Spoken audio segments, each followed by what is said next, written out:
Okay, my name's Patricia James, James, and I live on Navarre Beach.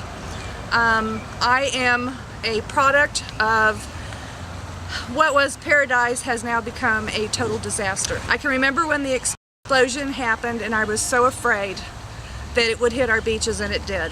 I started videoing, I started taking pictures, I started exposing the truth. I was an avid snorkeler. I would fish every day for pompano, for redfish, and I'd even clean my own fish. That's been taken away from me. I knew I was sick. I laid in bed for a whole week, but I had to go out one more time because I knew those tar balls were going to be there and I could never go back again. My neighbor compelled me. She called me. She said, "Come on, Trish, you got to go. Just one more time, you got to go." I said, "Okay, the water's beautiful." I grabbed my snorkel set already in the bag, so I drove, I took the truck, I went to the access point, and I went in the water, and the water smelt different. It was cloudy. It was not clear, crystal clear like it was supposed to be. I knew how the water was supposed to be and how it was before, but I went in. I stayed in there for 5 hours. I didn't come out. Yeah, I coughed and spewed. Yeah, my mask didn't fit right. I got it in my eyes.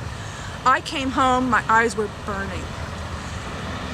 They were tearing, and I said, "This is wrong. Maybe it's just the salt.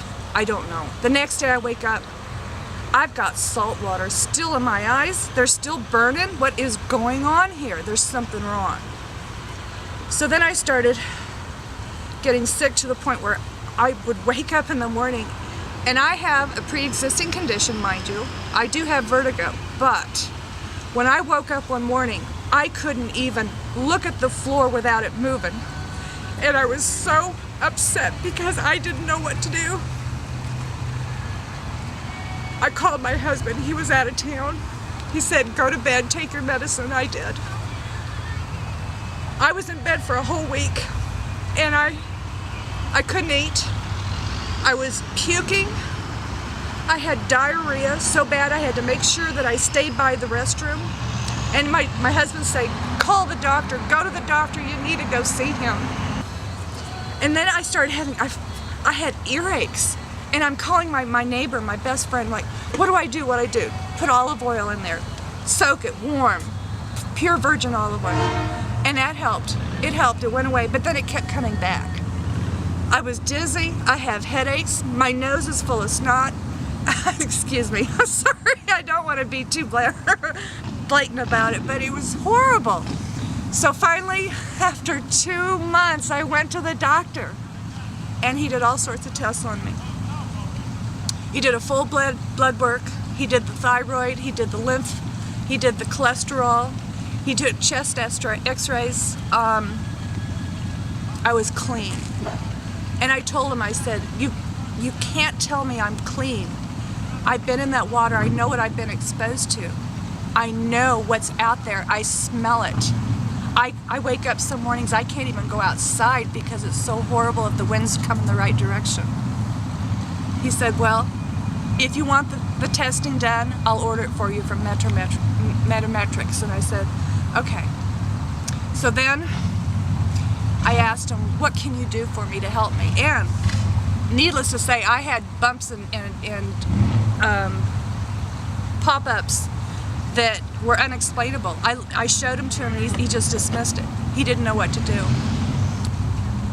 I said to my doctor, "What can you do for me?" He said, "I can only treat your symptoms." I said, "Okay." Nothing's changed. It's all the same.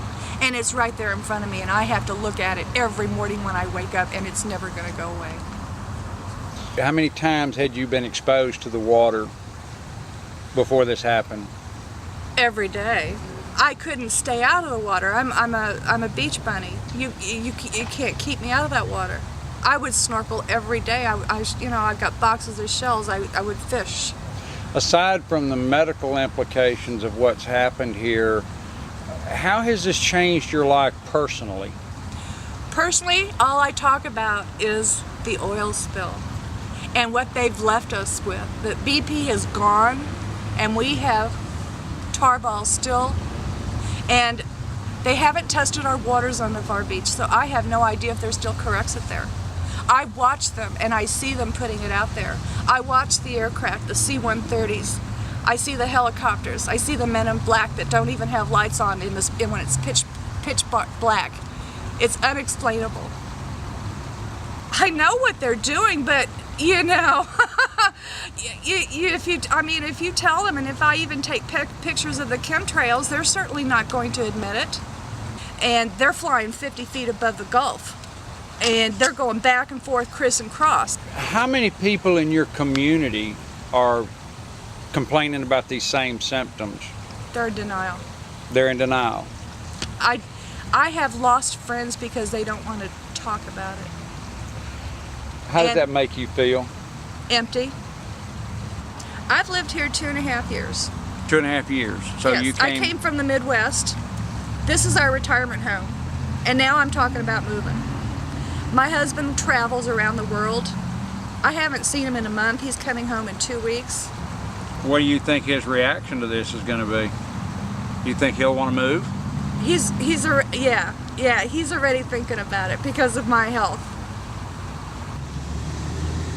If you had BP executives in front of you now and could say anything you wanted to say with them, no holds barred, what would you say? I would tell them to come back and clean these damn beaches. I would tell them to start the water testing so that we know they're safe, and I would tell them to make sure that they are not making money on and paying to get tourism down here and making these children sick.